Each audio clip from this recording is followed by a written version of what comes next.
دعا کی قبولیت کی اس سے بہتر نشانی اور کیا ہو سکتی ہے کہ اللہ نے اب تک تمہارا دل دعاؤں میں لگایا ہوا ہے۔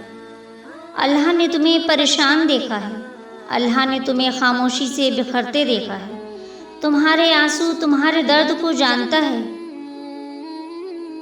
وہ تمہاری روح کو کمزور پڑتے، تمہارے دل کو ٹوٹتے ہوئے دیکھا ہے، تمہارے ذہن کی نسوں کو پھٹتے دیکھا ہے۔ آج ہمت کرو وہ باتیں سن کر جو تمہیں تکلیف دے رہی ہیں، جلد سب ٹھیک ہوگا۔ تم صبر کرو، بس صبر کرو۔